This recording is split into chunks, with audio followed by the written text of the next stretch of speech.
देख रहे हैं ए न्यूज टुडे। वक्त हो चुका है उत्तर प्रदेश की खास खबरों का। पहली खबर देखिए ब्रिजेश पांडे की सिद्धार्थनगर से। सिद्धार्थनगर में खटिया बतकही कार्यक्रम का आयोजन हुआ। इस कार्यक्रम में मोदी योगी विकास योजनाओं पर चर्चा की गई। पूर्व विधायक राघवेंद्र प्रताप सिंह ने बताया कि कार्यक्रम का आयोजन मोदी योगी सरकार द्वारा शुरू की गई और जन कल्याणकारी लाभकारी योजनाओं के बारे में लोगों के बीच जागरूकता बढ़ाने के उद्देश्य से यह कार्यक्रम किया गया। उन्होंने मोदी सरकार की योजनाओं के महत्व और व्यक्तियों और उनके परिवारों पर उनके सकारात्मक प्रभाव के बारे में बताया। उन्होंने Ayushman Bharat, stand up India, skill India, Ujjwala योजना, गरीब कल्याण योजना और कई अन्य योजनाओं पर प्रकाश डाला और इस बात पर जोर दिया कि कैसे इन पहलों ने आम जनमानस के जनजीवन में सुधार हुआ है। कार्यक्रम के दौरान पूर्व विधायक राघवेंद्र प्रताप सिंह ने जनता से सीधा संवाद किया और जनता से सरकार की योजनाओं का फीडबैक भी लिया।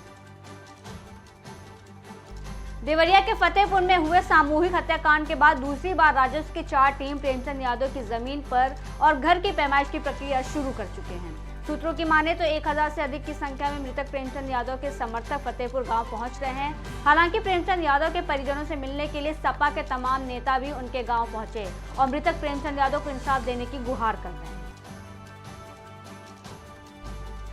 बढ़ते अगली खबर की ओर देखिए मथुरा से अमित शर्मा की।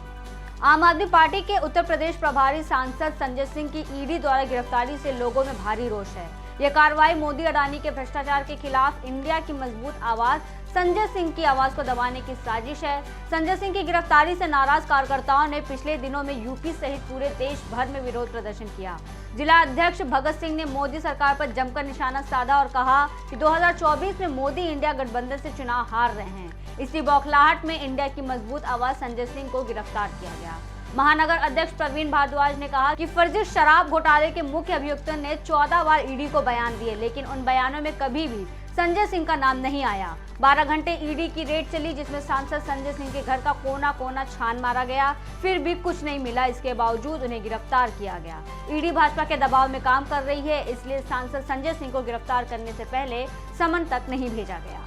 प्रदेश प्रभारी संजय सिंह जी हैं, वो बहुत ही कट्टर ईमानदार नेता हैं और उनका कोई भी मामला इस शराब घोटाले में नहीं बनता। पहली बात तो सांसद, दूसरा कोई उन पर विभाग नहीं और हमारी आम आदमी पार्टी हमेशा ईमानदारी और भ्रष्टाचार के खिलाफ रही है। पार्टी का जो जन्म हुआ वो भ्रष्टाचार के खिलाफ आंदोलन करके हुआ। आज जो सीएजी की रिपोर्ट आई, जो संजय सिंह जी आंखों में आंख डाल करके कहते हैं मोदी जी से, मोदी जी जो है आज देश के सबसे डरपोक प्रधानमंत्री हैं और उनको डर सता रहा है कि जो इंडिया अलायंस गठबंधन बना है और उनके जो सर्वे जा रहे हैं उसमें केंद्र में मोदी जी हार रहे हैं, केंद्र सरकार हार रही है, भाजपा सरकार। श्री माननीय संजय सिंह जी जो सबसे ज़्यादा मुखर विरोध कर रहे हैं बीजेपी का, उनकी अभी 4 दिन पहले गिरफ्तारी हुई है ईडी के द्वारा। उनके घर पर छापा मारा गया है, मनगढ़ंत आरोपों के द्वारा उनके ऊपर लगाए गए हैं। उसमें पार्टी का पक्ष रखने के लिए हमने आप सब लोगों को बुलाया था। बढ़ते अगली खबर की ओर देखिए ब्रिजेश पांडे की। चालू वित्तीय वर्ष 2023 और 24 में प्रदेश सरकार द्वारा 3054 सड़कों और सेतुओं के अनुरक्षण और मरम्मत के लिए धन आवंटन कराया गया, जिसमें जनपद के 65 सड़कों को सम्मिलित किया गया, जिसके संबंध में डुमरियागंज सांसद जगदम्बिका पाल ने अपने कैंप कार्यालय पर आयोजित एक प्रेस कॉन्फ्रेंस में जानकारी दी।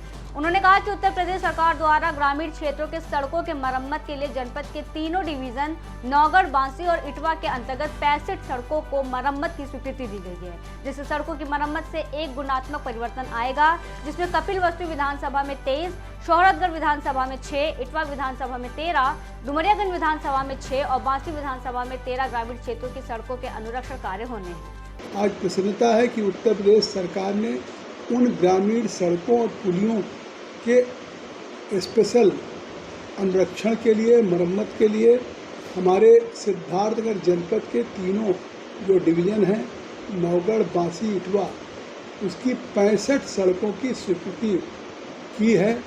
जो 65 सड़कों के इस स्वीकृति के जारी होने से सिद्धार्थनगर के ग्रामीण सड़कों में जो अत्यंत क्षतिग्रस्त हो गई थी, आवागमन के रूप से सुचारू रूप से चलने में कठिनाइयाँ हो रही थी, उसमें एक गुणात्मक परिवर्तन आएगा और सिद्धार्थनगर की सड़कों की जो लगातार शिकायतें थी कि ग्रामीण सड़कें काफ़ी क्षतिग्रस्त हैं, उन सड़कों से कम से कम ये 65 सड़कों के बनने के बाद से निश्चित तौर से लोगों की कठिनाइयाँ दूर हों।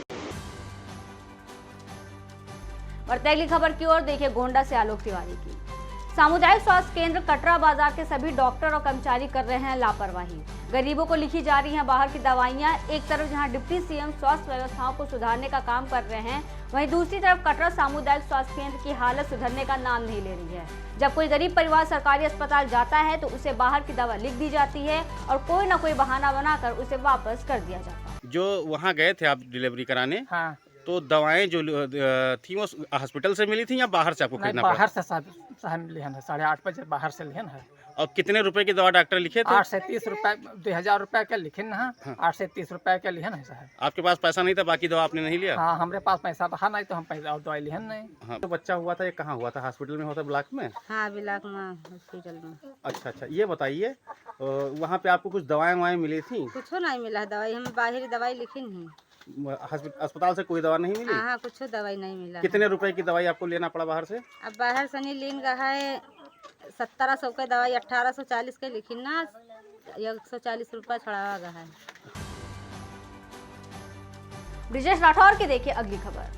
मजदूरी के पैसे मांगने गए दलित मजदूरों पर चोरी का इल्जाम लगाकर जमकर पीटा और अमानवीय व्यवहार भी किया। फिरोजाबाद के नगला सदिया में मजदूरी के पैसे मांगने आए दलित जाटा जाति के सतीश से दबंग सचिन के परिजनों ने जमकर मारपीट की और अमानवीय व्यवहार कर मानवता को तार तार कर दिया। मारपीट के बाद पुलिस को सौंप दिया गया। पुलिस ने भी दबंगों का साथ देते हुए पीड़ित को पीटकर सत्यपाल शास्त्री का शांति भंग में रात्रि में चालान कर दिया। रात को घटना ये हुआ था कि उसने जो है एक क्या नाम है उसका, पान की दुकान पर जो है वो खड़ा था। हम भी गए थे पान खाने। उसने जो है बोला कि आजकल योगी सरकार में लाइट बहुत कट रही है, अखिलेश सरकार में नहीं कट रहा था। तो हमने कहा अरे हर सरकार में लाइट कटती है, और कटने के बाद जब कहीं फॉल्ट है तो उसने उसके बाद हमको चूतिया बोल दिया, तुम चूतिया हो। उसके बाद मुझको एक बड़ा काम मुझको मार दिया। घर से दौड़ के गया, कट्टा लेके आया। कट्टा लेके आया, जान माल मारेगा। योगी मोदी को लगा गाली फक्कर देने, प्रशासन को लगा गाली फक्कर देने। सोशल मीडिया के माध्यम से एक वीडियो संज्ञान में आया जिसमें एक व्यक्ति असला लिए हुए है और गाली गलौज कर रहा है। इस प्रकरण में संदिग्ध को हिरासत में ले लिया गया है और उससे पूछताछ की जा रही है और उसके विरुद्ध मुकदमा कायम किया जा रहा है। हम लोग शीघ्र ही इसको रिमांड हेतु न्यायालय प्रस्तुत करेंगे। ब्रिजेश राठौर की देखिए अगली खबर फिरोजाबाद से। जिला संयुक्त चिकित्सालय के अपर जिलाधिकारी ने किया निरीक्षण। कई कर्मचारी मिले अनुपस्थित, एक्सपायरी दवा की गई जब्त। शिकोहाबाद राजनारायण माहेश्वरी जिला संयुक्त चिकित्सालय में एडीएम अभिषेक सिंह ने निरीक्षण किया। इस दौरान रजिस्टर में कई कर्मचारी अनुपस्थित मिले। इस दौरान कुछ दवा एक्सपायरी डेट की भी मिली, उन्हें जब्त कर लिया गया। एडीएम ने बारीकी से विभागों का निरीक्षण कर ओटी लेबर रूम से लेकर एनआरसी का निरीक्षण किया। और क्या क्या खामियां मिली हैं?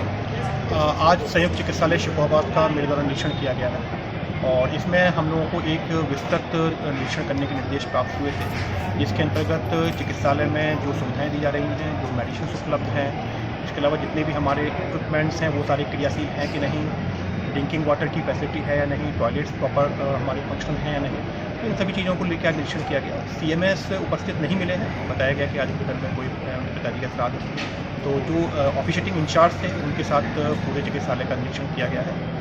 साफ़ सफाई की व्यवस्था ठीक है और उसके अलावा कुछ लोगों से बात भी की गई, उन्होंने संतोषजनक जवाब भी दिया है। जो मेडिसिन को लेके है, स्टोर रूम की हमने जांच की थी, तो कुछ मेडिसिन ऐसी थी जो हमें एक्सपायर्ड मेडिसिन थी वो मिली हैं स्टोर में। बुलंदशहर में हथियारबंद 3 नकाबपोश बदमाशों ने बैंक में घुसकर लूटा कैश। लुटेरे 7 लाख रुपए लूटकर हुए फरार। ग्राहक और स्टाफ को गन पॉइंट पर लेकर लुटेरों ने लूटा कैश। एसएसपी समेत आला अफसर बैंक में पहुंचकर जांच में जुटे। अगली खबर देखिए रेहान अंसारी की। मुरादाबाद के कुंदर की स्कूल में छोड़ने के दौरान वैन ने अल बरूर एकेडमी की एक बच्ची को रौंद दिया। घटना के बाद स्कूल में काफी देर तक अफरा तफरी का माहौल बना रहा। पहले बच्ची वैन से नीचे गिरी और टायर के नीचे आ गई। बच्ची का गंभीर हालत में उपचार जारी है। बढ़ते अगली खबर की ओर देखिए मुरादाबाद से रेहान अंसारी की। योगी राज में भू माफियाओं के हौसले बुलंद होते हुए नजर आ रहे हैं। मंदिर की जगह पर कर रहे हैं अवैध कब्जा। मंदिर के महंत ने मुख्यमंत्री योगी आदित्यनाथ से न्याय की गुहार लगाई है। मुरादाबाद के हनुमान मंदिर में अवैध कब्जे को लेकर मंदिर के महंतों की हत्या हुई थी। महंत रविंद्र दास का कहना है कि मंदिर की जगह पर गैर समुदाय के लोग जाली कागज बनाकर अवैध रूप से कब्जा कर रहे हैं। कई बार महंत शिकायत कर चुके हैं, लेकिन पुलिस और लेखपाल इन भू माफियाओं से हमसाज होकर अवैध रूप से मंदिर की जगह पर कब्जा कर रहे हैं और भू माफिया के साथ ही महंत को जान से मारने की धमकी भी दे रहे हैं। परेशानी ये है साहब, बहिराम सिया कुटी है गांगन पे। हाँ, इस पे कुछ लोग जो है भूमाफिया कब्जा कर रहे हैं। क्या नाम है उनका? उनका नाम है मुस्लिम, वो जो सहारा मेडिकल मुस्लिम है और जो वो कब्जा कर रहे हैं मंदिर की जगह है। और वहीं हमारा नाले की जगह है, नाले पे ही हमारा मंदिर बना हुआ है, उस पर वो कब्जा कर रहे हैं। पूर्व में लेखपाल नाप गए, वो ठिया लगाए गए।